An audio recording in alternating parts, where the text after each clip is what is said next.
Tolerating a bit of evil in history shouldn't be called tolerance. It is irresponsibility, said Tosan Ahn Chang Ho, a great teacher and great leader of the Korean independence movement. In celebration of 74th anniversary of Korea's Liberation Day, or Gwangbokjeol, we have the honor of speaking with Tosan Ahn Chang Ho's grandson, Phillip Ahn. Thank you for joining us. Hello, how are you? Pretty good, thank you. Now, I haven't met you personally, but I feel like I know you since I've seen you and your house featured in a popular Korean TV show about 2 years ago. Do you still live in the same place that pretty much looked like a museum? Exactly, yeah, I'm at the Muan Dosan set, as we call it. Yeah, it looks the same, and, people still come and visit. Like 2 weeks ago, there were 20 students from Namseol University in Cheonan. Mm-hmm. They were here, and they remembered the images from the TV show as well. I see. I looked at the TV program with interest because the director who guided you, deputy director Elaine Kim, is a personal friend of mine. So she made sure that I watch it. Oh, that's great. Yeah, she's done a lot for Korean studies here in California and America. I see. I noticed your first name, Philip, is same as your uncle's name. If you write Philip in Chinese characters, pil means must, and lip means stand, which contains your maternal grandfather's strong determination. Can you tell us more about what's behind your name? Well, it's my uncle's name, as I call it, because I don't think it's proper, though, but to be named after somebody who's alive. Usually there was some kind of a tradition that wasn't proper, but as my grandmother and mom used to say, it was like somehow similar to bamboo, that you must stand up, you must rise up, and basically, to me, it means you have to be honest, and then you have to speak your mind. So sometimes I say controversial things. Right. So, my grandfather was very full of symbolism and meaning and Hungsadan flag or different things. And naming my mother, her name is Susan in English, but it's Susan in Korean, meaning embroidered mountain. I see. And so there's all kinds of stories to the names, but my uncle is, a much stronger character than I am. Mm-hmm. What do you think about what's happening between Korea and Japan these days? Were you able to sense it from where you live as well? Oh, of course. Los Angeles being such a big Korean community, we hear all the news. And then, like with the whitelisting and these other problems, there's always been tension of some sort, but it's probably not as noticeable here as it is in Korea and Japan. But kind of the real heated kind of relations come up over the comfort women issue. And that's brought a lot of heavy criticism from people in Japan. Going back to the TV program, I remember there's a scene where you unfolded the Hungsadan banner, which your grandmother had made for herself. Your grandfather, Tosan Ahn Chang Ho, is honored as a father of the Korean independence movement. Can you explain to us why Tosan had left for the U.S. and how he continued to live for his country until his last breath? Oh, that's a show in itself. But, Tosan was basically, the father of the independence movement, mostly the mastermind. He was the central figure. If you always look at, or if you look at pictures, Tosan's always in the center spot in group pictures. And I think he was, to me, the most powerful person in the independence movement. A Korean scholar kind of disputed me when I said that, and the Korean scholar said that, Tosan wasn't a yangbun, he didn't have any money, he didn't have an army, he didn't have a high degree of education. But Tosan was the most honest leader, the most sincere patriot, and he always did what he said he would do. So maybe people didn't all agree with his political situation, but he was the most trusted person. And I think having the most trust gave him the most power. Now, the reason, it's kind of funny because the reason that my grandfather left Korea, there's a couple parts of it, but Tosan was becoming a really popular Korean government activist in the late 1890s. And, he was associated with the American missionaries. So his activism was creating problems for the missionaries. And then when he became anti-Japanese, pro-independence, the missionaries in Japan were getting pressure from the Japanese, and so they asked the missionaries in Korea to kind of back off. And Tosan was really pushing the country, to be anti-Japanese. So my grandmother would tell me, and has written this, that the American missionaries in Korea paid for Tosan to go to America to allow him to study Christianity and education more, but also to lower the pressure that he was bringing from his anti-Japanese pro-independence activities. But, he loved Korea more than anybody. And, he never came here to immigrate or to live here. He came here to gain more knowledge and experience and then go back and help improve Korean education and society, and also fight the Japanese.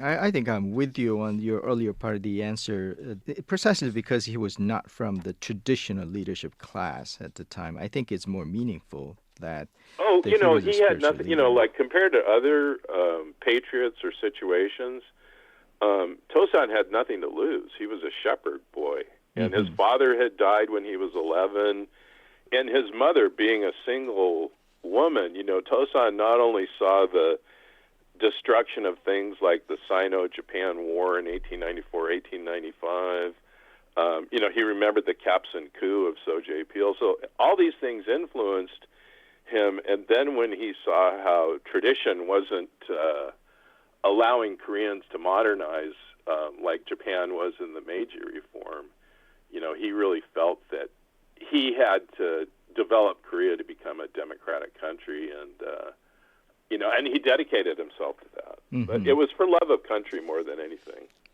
Right. We cannot really forget the sacrifice and the dedication of your maternal grandmother and also your mother, Susan and Cuddy. How does your mother remember your grandfather?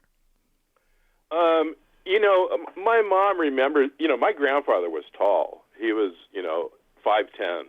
And he had a very deep voice and was a really good speaker. And he was very gentle with my mom as a girl. He was a little more strict with Phillip, my uncle, Philson, and as the boys. But, she remembers him as a good-looking, strong character, well-respected, well-dressed. So everything that she remembers about him is positive, except the fact that he was gone. He had sacrificed the family for Korea, so he wasn't here very much. So she missed him a lot. But my grandmother was the rock. She was the second woman to come to America from Korea. And so as she learned how to assimilate, she taught other Korean women who came after her and basically took care of Korean men. Even, kosari? Kosari, right. Yeah, it's a fern root. She even knew how to go to the mountainsides here and pick things to make kosari and other stuff. And,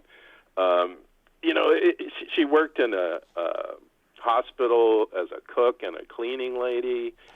She was a migrant farm worker picking grapes. She ran a produce part in a store and so she did all these things but remained patriotic. And, without her, Tosan couldn't have done what he did. Their marriage was a love marriage. It wasn't an arranged marriage, so to speak. And, she knew she was taking a risk, falling in love and marrying him. But I think she also realized it was her duty to the country to support Tosan. Right. So, not enough is taught about her. And, my grandmother was so smart that, all of the Ahn kids became athletes, even my mom and my aunt. And she realized that athletics was a way to deal with racism. because once you're on a team and if you're a good athlete, everybody likes you. And so she forced all the kids to play sports. So it's amazing. And my mom was just another an amazing person, an amazing woman as well. Mm-hmm. Seems like it's not only Tosan, but the whole family made sacrifice in becoming a kind of a leadership to show us the way. In Korea, Oh, yeah, because if the family didn't succeed at what they did, they would have been bad examples of what Koreans could be because people didn't know what Koreans were here. Right, back then. Yeah, back then, yeah. In Korea, we celebrate this year as the 100th anniversary of the March 1st movement, as well as the establishment of Shanghai Provisional Government. So it's a meaningful time. And each time we get to learn deeper about Tosan's teaching, that he was such a strong advocate of democracy in addition to Korea's national independence. We feel deeply indebted to Tosan, of course, and to your family. As we are celebrating the National Liberation Day today, could you share any last word with our listeners? Yeah, Tosan was absolutely an advocate for democracy and independence. And, a lot of people don't know he was an advocate for women's rights, labor rights, and education of critical and independent thinking. But I think people should realize that Tosan loved Korea more than any other patriot. And, he went to jail at least 6 times. Mm-hmm. Liberation from Japan was Tosan's dream, but he died before liberation. Korea still needs to be liberated in some senses. And I believe if Tosan lived through the liberation, there would be no divided Korea. So I think for Koreans to have love of country, which is very difficult these days. I think Tosan was able to love Korea more deeply because Korea was one, and Korea's common enemy was Japan. Now, Koreans fighting on all different sides. The youth of Korea, I study a lot about Korea, sees Korea as held Chosun. Mm-hmm. Tosan was part of a youth movement to make changes in Korea. I wish he was in Korea today. And I think Tosan understood what the youth needed, because one of his sayings was discouragement of the youth is the death of the nation. And it's horrible what's happening. But the other thing, too, is seeking the truth. I think seeking the truth is one of Tosan's primary ideas. And it works for us in America, too, today. Our country is in such turmoil, and truth and corruption is a big part of it. But it's hard to know what's true anymore. And Tosan had to deal with this when the Korean thought and Japan were attacking people with propaganda. Tosan said, you have to go the extra step to find out what is true, and you cannot just accept an answer, but you have to seek the truth behind it. And I think that's what, people really have to do today, but they can't lose their love of country or their hope for the future. And it's funny because Tosan said to my mom, and I never thought I would say this, but Tosan said to my mom, be a good American citizen, but don't forget your heritage. And I think nowadays, Tosan's story is not taught completely, and there's some problems with Korean history being taught, like the textbooks a few years ago. I worked on that. But Koreans need to be good Korean citizens and not forget their true heritage as well. So I think that's, kind of my last words is it's important to remember your heritage, but you have to remember the truth about your heritage. Right. Listening to you seems like Tosan's spirit and his teachings and his unyielding dedication to the truth has been well inherited in the family and especially in you. It's good to hear you talking about Tosan.